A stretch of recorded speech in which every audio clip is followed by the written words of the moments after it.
A dollar for dollar tariff response seems like a tempting option for Canada now that the US is instituting 25% tariffs on steel and aluminum imports.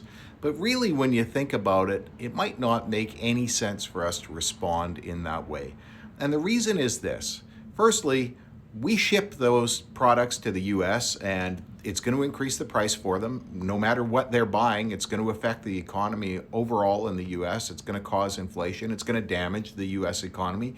Yes, there are companies that can gear up and produce more, but there's some products that we produce, or that the U.S. imports rather, not just from Canada, that they can only get on the international market, certain specialty metals and things like that. So it's going to just make it more expensive for them, damaging their own economy and driving up inflation.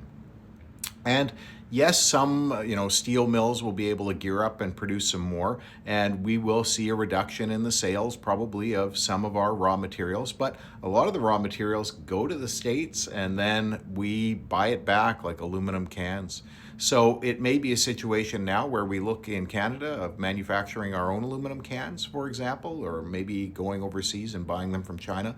So it may destroy their ability to sell those products to Canada. It just may undermine their ability to sell those things back.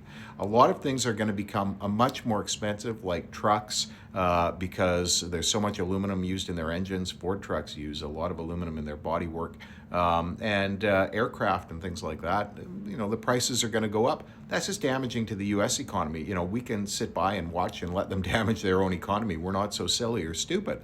But there's other ways that we can respond. And one of the perfect examples we've seen is with respect to the purchase of alcohol. The provincial liquor boards are the ones that make the decisions on what they're going to buy and what's going to be stocked in their stores and what private stores can order from their warehouses or purchase internationally. And we can just put a ban on that. And there's lots of other things that we have options for in Canada. Canada can be completely, almost self-sustaining when it comes to food.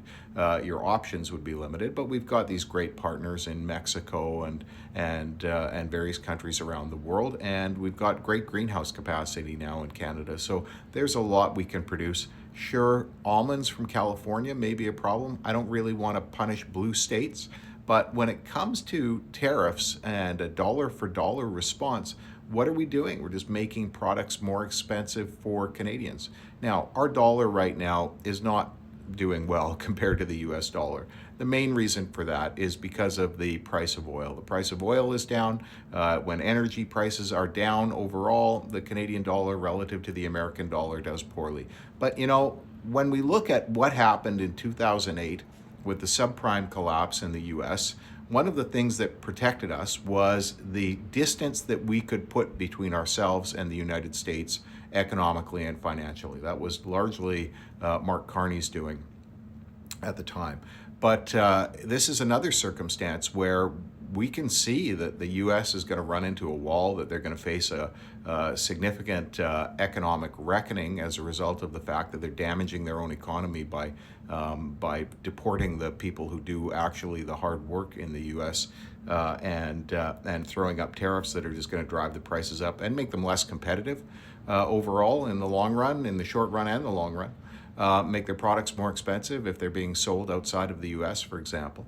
So we can stand by and watch, and it seems to me that this is a good time for us to be as detached as we can because, the reckoning's going to come, and we don't want to be dragged down with them.